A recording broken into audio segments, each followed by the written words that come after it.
at the forefront of politics. Our enemy is Trump. He is the enemy. We gotta unite. If we're not a united party, we lose to Trump. On the front lines of activism. There's certain fights, if we don't engage, they win. This is a fundamental question of who we are. And delivering your daily dose of comedy. Donald Trump, when he had his physical, they had his blood pressure, and mine is higher than his. Oh. And the irony is mine is higher because of him. From the blue wave. We flipped. Enough seats to take control of the House. We control the House. To 2020 and beyond. This is the Dean Obeidallah Show on Sirius XM Progress, Channel 127.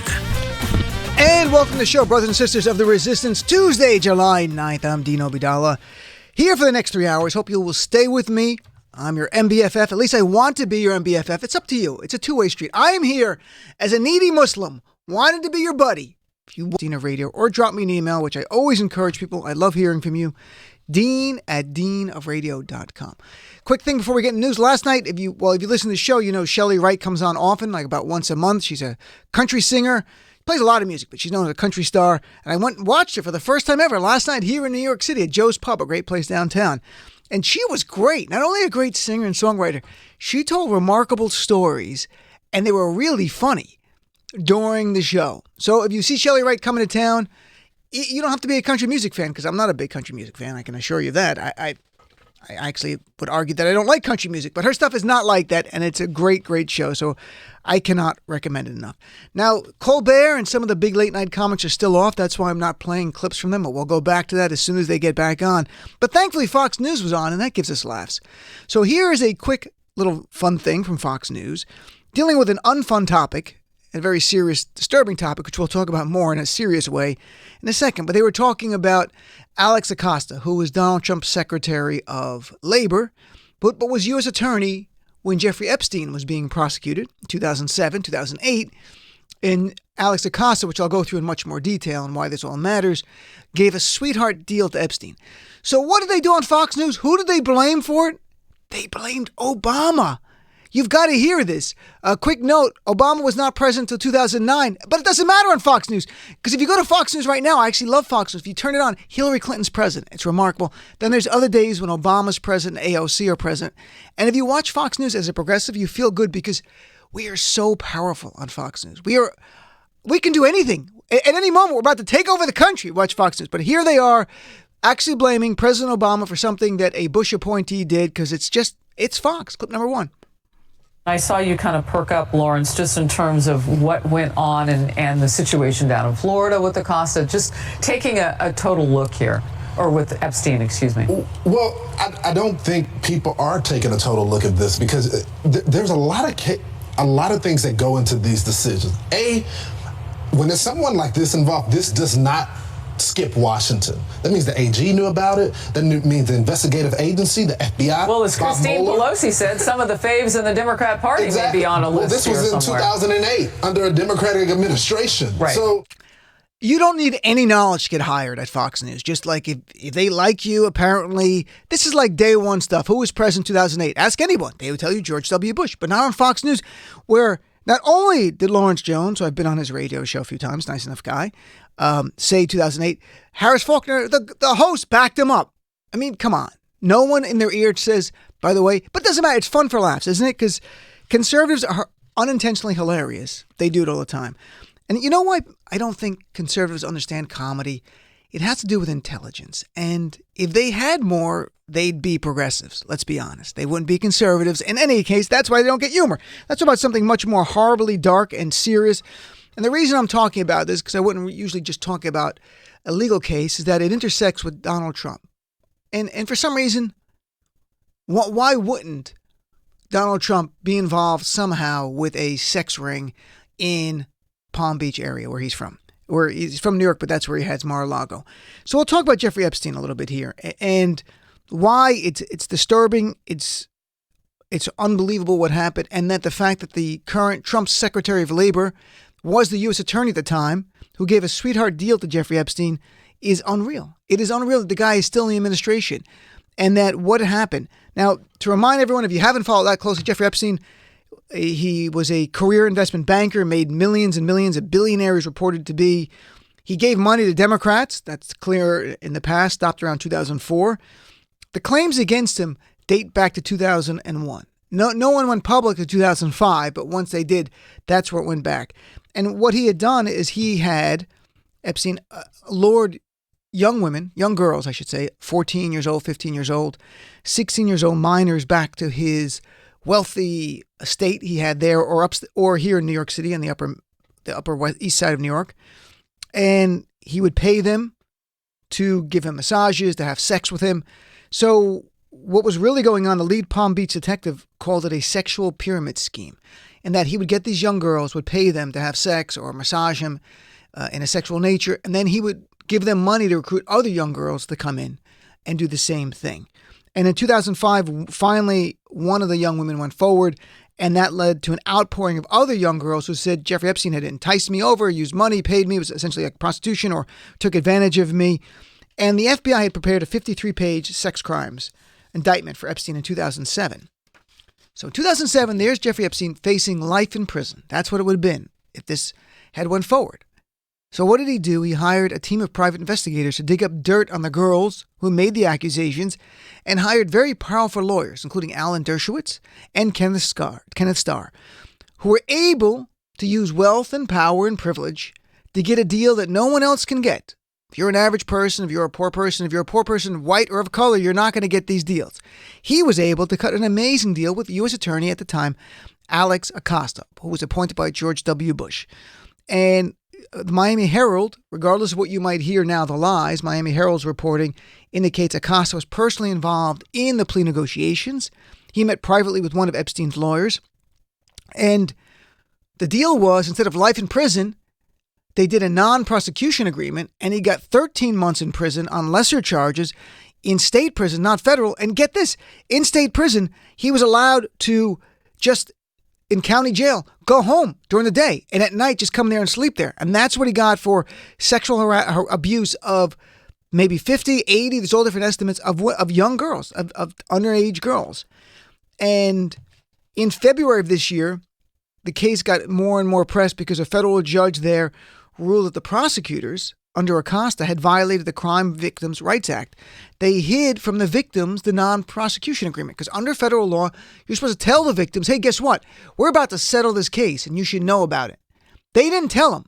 So he hired powerful lawyers who dug up dirt on these young girls that did nothing. They didn't follow the law. They didn't tell the victims they were going to settle it, because that's what happens when you're rich and powerful. We have two different tiers of criminal justice in this country, maybe even three, but tier two clearly. The rich have one, the rest of us in another. I think the poor is probably a third prong, which is worse than all of the other two, frankly.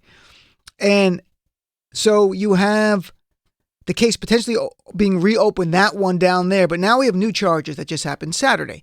And Epstein was charged with sex trafficking here in New York by the U.S. Attorney. Charges range between 2002 and 2005. And again, he was doing the same thing in New York as he was doing in Florida. He was recruiting young girls, 14, 15 years old, 16 years old, to come there and inappropriately engage in sexual acts or pressuring them to do that. And it's not double jeopardy. When Danny Savalas will get here, we'll talk about why it's different. But here are the Trump ties to all of this. Here is what is so unreal about all of this. First of all, Donald Trump and Jeffrey Epstein knew each other for 15 years. And don't take my word for it. Take Donald Trump's word for it. In 2002, and this is before the investigation, being very fair here, he did not know publicly about the investigation, but he said, I've known Jeff for 15 years. Terrific guy. He's a lot of fun to be with. It is even said that he likes beautiful women as much as I do, and many of them are on the younger side.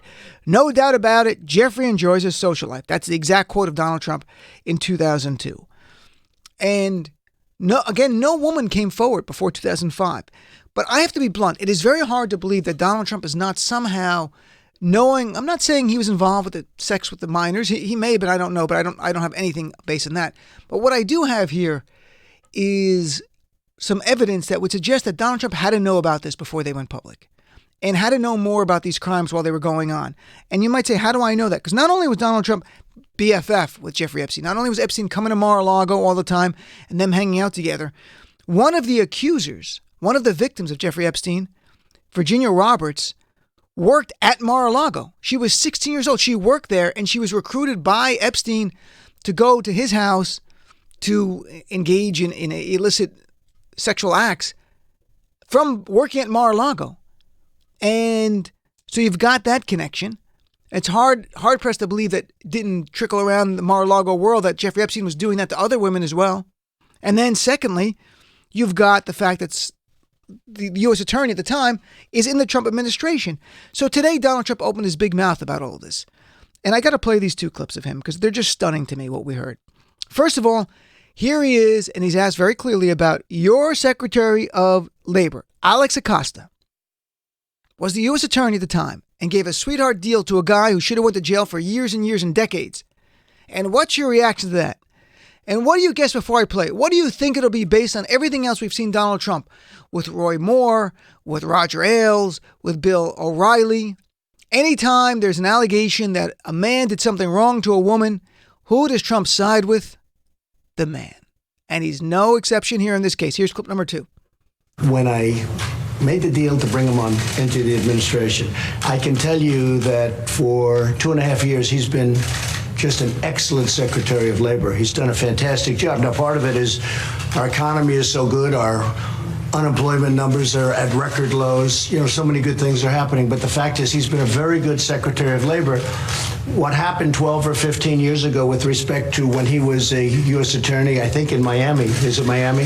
Yes, you know, if you go back and look at everybody else's decisions, whether it's a U.S. attorney or an assistant U.S. attorney or a judge, you go back 12 or 15 years ago or 20 years ago and look at their past decisions, I would think you'd probably find that they would wish they maybe did it a different way.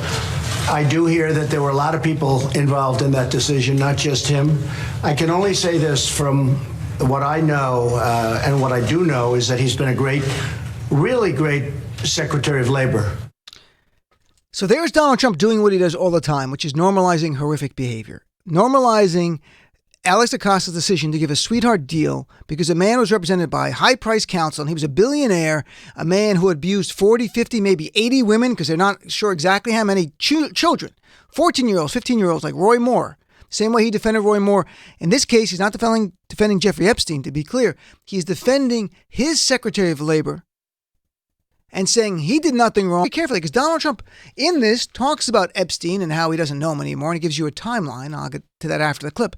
But Donald Trump talks about who it's really heartbreaking what's going on here. And listen who he has the most compassion for. Here's clip number 3.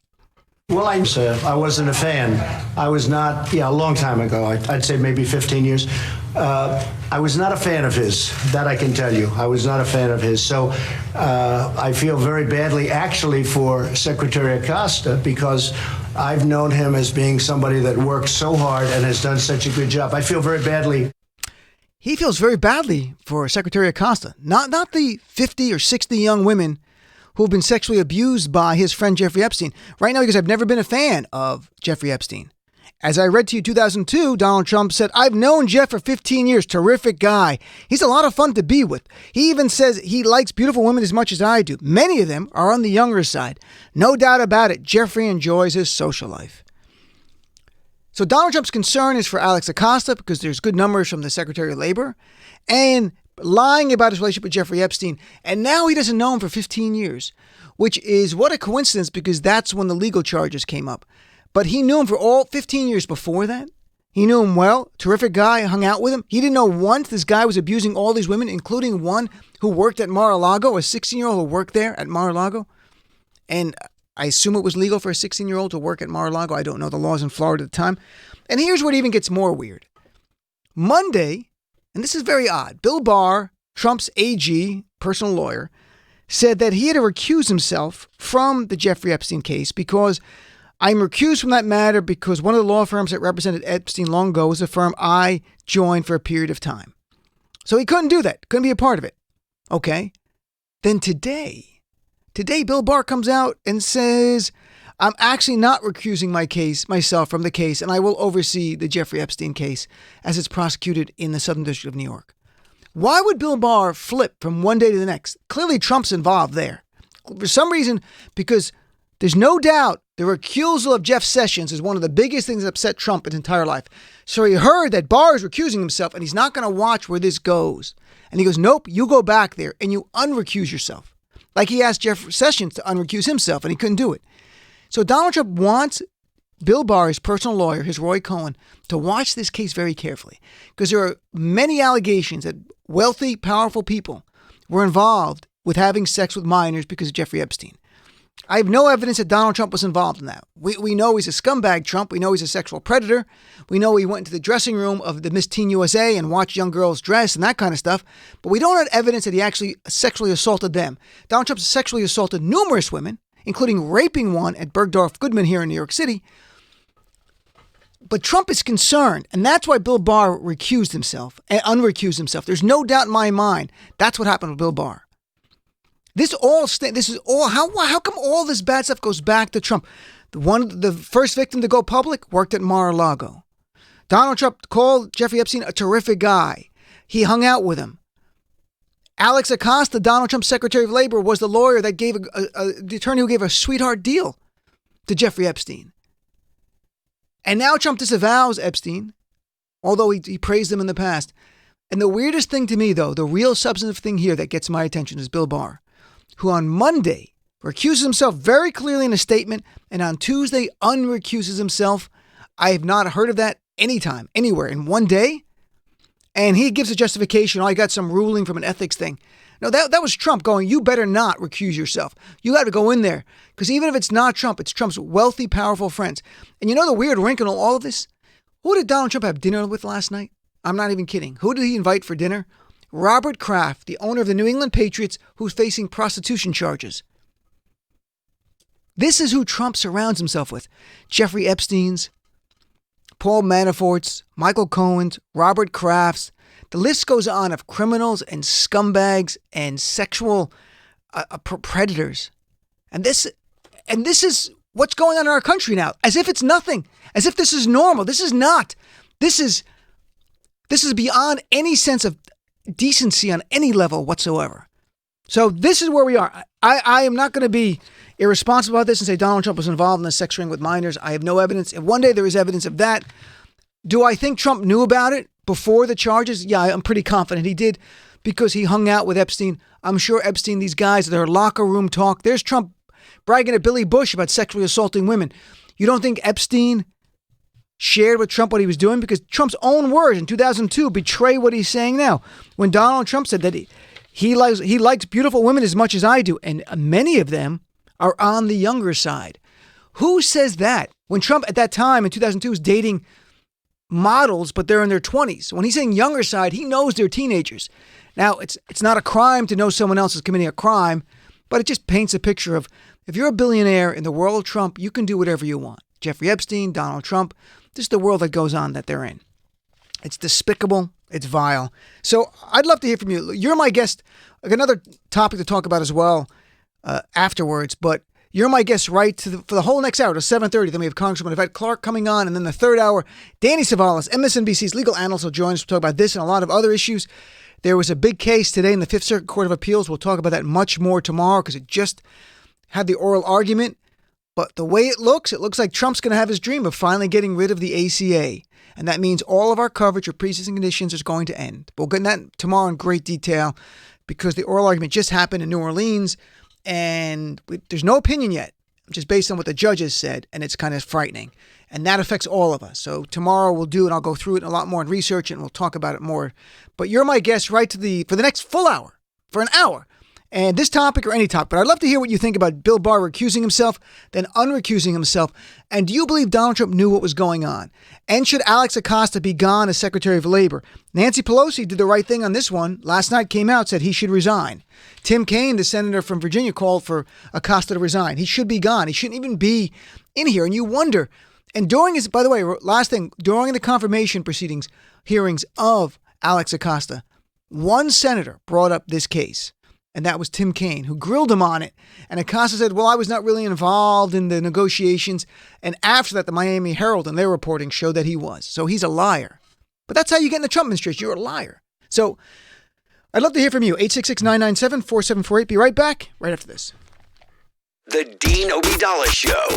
I think Trump clips that they play on the media should come with a health warning saying that